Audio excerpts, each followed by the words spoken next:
Now, initially I had up here from idea to acquisition to impact. Love the iteration. Idea, acquisition, impact. Value doesn't fit quite as well. But reflecting back on the experience and sort of looking at the years ahead, it really was this question of value. I think the sort of lesson learned along the way and the lesson that I continue to learn as a for-profit social entrepreneur is one about value. And I want to dig a little deeper and ask this question of the folks in the room, particularly the Echo and Green Fellows, folks who have ideas of social entrepreneurship. How many folks in here, by show of hands, serve populations that are underserved or under-resourced? Now, if we were in a venture capital conference, and I've had the opportunity to be at those as well, we wouldn't get a lot of hands. And if we did, the venture capitalists would say, cross that one off the list. Right? Because fundamentally, if we're serving a group that's underserved and under-resourced, we've got a problem with this question right here. Customers, investors, people who pay us. Now, they may be one and the same, and I'll talk about that.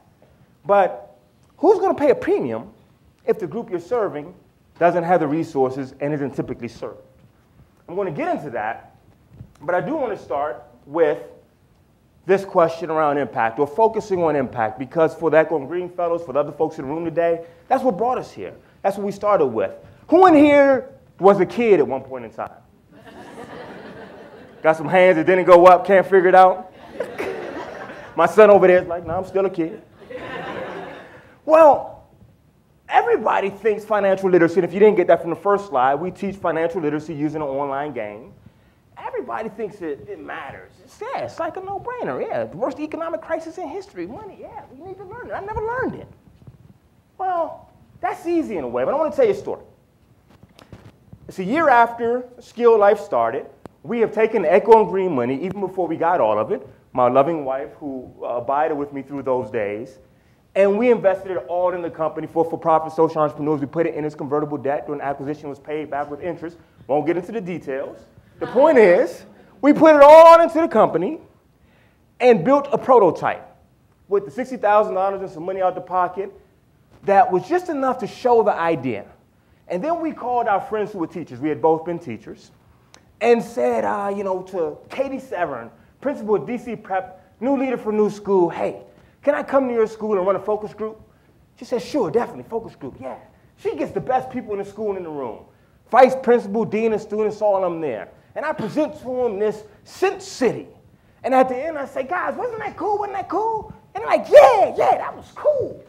Online game, financial literacy, cool. And I say, does it sound like something you can use? They're like, yeah. They look around, check with Katie. Yeah, we can use this, yeah. Focus group. About how much would you pay for it? Backs get stiff. We thought it was free. He's selling us something? I said, well, no, is that what you think? Should it be free? And they say, we don't have that much time in our school day. And in the day of no child left behind, we're focused on math and reading.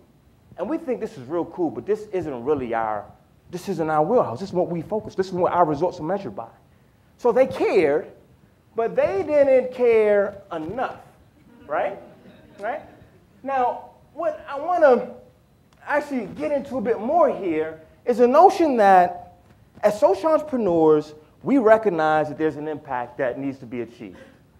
When I sat down with Steve Malkinson, it was this idea that immediately when he asked me those questions, I could answer to him what the result would be. Well, what we would do is anybody who played Money Island, Sin City, would immediately after score twice as high on the financial capability challenge issued by the Department of Treasury, twice as high. And believe it or not, kids on average score 44% on that test. So they want to get 88% at least. He said, okay, that sounds good, Felix. What about 5 years from now? 5 years from now, when those kids are 18, they're going to have savings rates 10 times as much as their cohorts. What about 10, 20 years from now, when you're no longer with the organization? Oh, no problem. I got to figure it out. They're going to have no bad debt, and they're going to be actively invested in stocks, businesses, and real estate. That's what makes me a social entrepreneur. That's what makes me an Echo and Green fellow. That's what Echo and Green really helped me nail down. A result that could be measured and that I could lay out a path toward achievement. Now, for a for-profit social entrepreneur, I think recognizing that impact is particularly important because, as we say, it's a controversial issue. This is the part that can get left behind. This is a no-brainer. Everybody in here gets this. We get this. We're social entrepreneurs. We want to make a change. That's why we're here, not the VC conference. But this is easy to leave behind. Here, we don't talk so much about return on investment. Return on investment is a notion that, of course, you put money up and you get a return on it. Now, I'm going to take it beyond just investors. I like smoothies. I live by Whole Foods downtown Austin. Bad idea. Smoothie at Whole Foods costs $6, $7, literally. When I buy that smoothie, I better feel like my skin is good now. I worked out, ran 3 miles. That's an investment.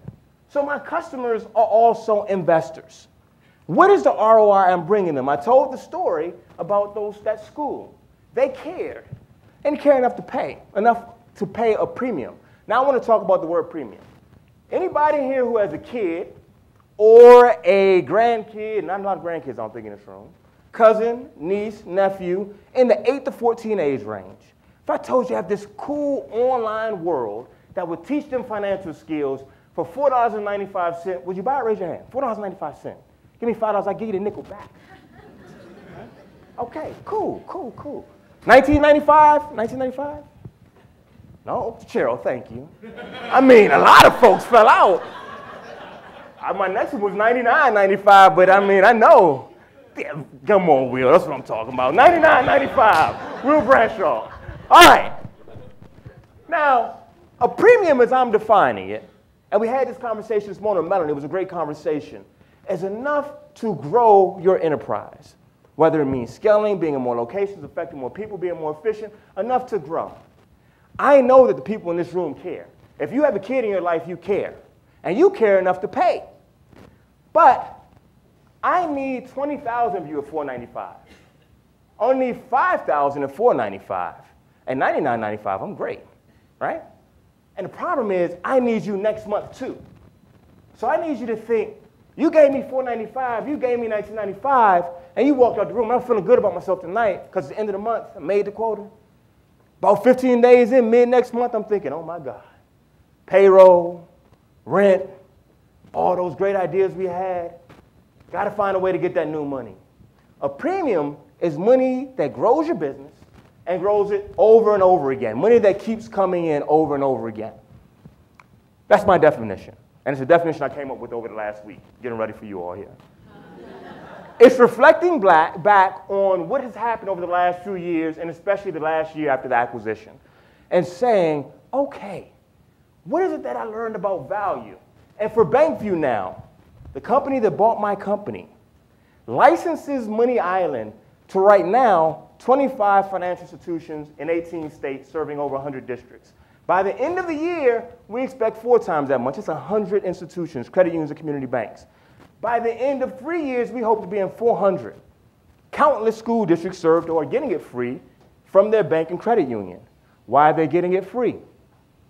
The reason is because Money Island might make great marketing. Think about it. I'm a community bank in Trona Valley, Wyoming. That's one of our community banks. These kids don't know I exist. They're going to leave me in 6 years and they're never coming back to Trona Valley. But if I can start a relationship with them right now and they think I'm cool, that's valuable. But that's still not great ROI for them because most of these CEOs are 60 years old. They don't care about 5 years from now. Great thing is they have moms and dads too, who now are going to come to me for a mortgage, who now are going to have a savings account with me. Makes great marketing sense. The question is, can we really achieve that? And when I get into the last slide here, I think it's a question everybody knows in here. Can I feel good about it? Can I feel like that meets the impact that I initially set? And that's why knowing that impact is so important from the beginning. Knowing those results, twice as high on that financial capability test. Okay, yeah, we can still do that because the product's even better now. We're getting it in more places.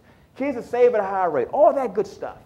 So I posit, my thesis is that value in a for-profit enterprise, and I don't think it's just a for-profit enterprise, is fundamentally the intersection of that impact we want to achieve and the ROI that we want to provide customers and investors. It's that intersection. That's the word value. And in this final slide, just sort of laying out the 4 pieces, the first 2 points really restate that same point. A constituent versus a customer. Now, I think In many cases, some of us may have that be the same person, same group. And I think that's a great for-profit enterprise. That means that you have your operation so efficient and you offer such a value to people that are underserved but can provide that value that you can provide that service directly to them and get what you need from them to grow your business. In some cases, such as mine, they may be two different groups. There may be some crossover, but kids are underserved. These school districts are underserved, under-resourced. I'm going to a bank. I'm going to a company that's Inc. 500, that has my company now as a division of their company. That's a disconnect, but that's still a for-profit social enterprise if I can truly serve both of these groups.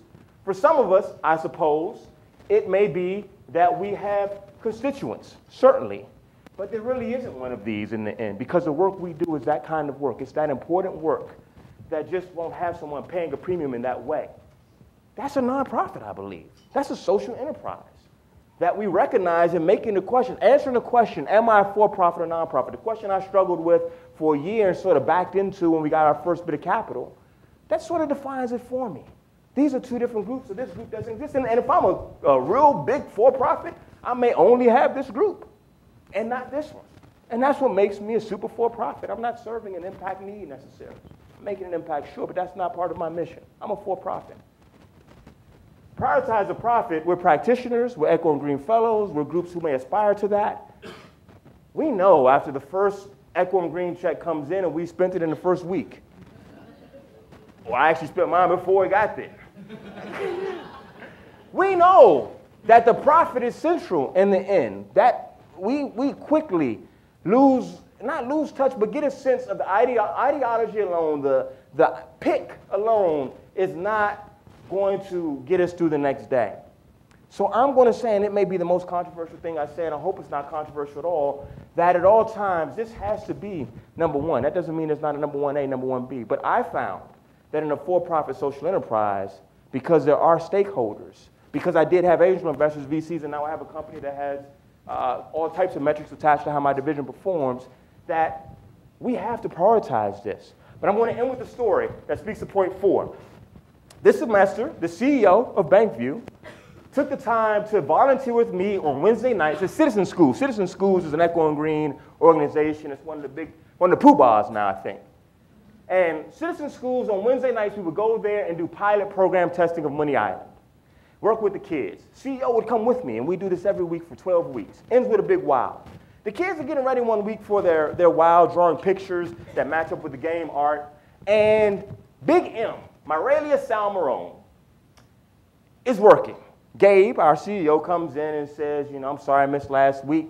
We just had a great acquisition. Second acquisition, Skilled Life was the first. This time a credit card portfolio. We just bought a bunch of credit cards. We own a bunch of credit cards. And Big M looks up at him. And she remembers the quest to Atlantis in Money Island. And when she went to Atlantis in Money Island, she met Maisie the Mermaid. And Maisie the Mermaid taught her how, oh goodness, be careful how you use credit. Because on Atlantis, we bought too many shiny things, never paid it off, now we're too far underwater, nobody can find us. That's the story of Maisie the Mermaid. She remembered that. And she said, you got a credit card portfolio? And the CEO kind of steps back like, yeah, well, is that bad? And she says, well, I guess it depends on the interest rate. That's staying true to the good, folks. That's what it's all about as a for-profit social entrepreneur. Thank you for your time.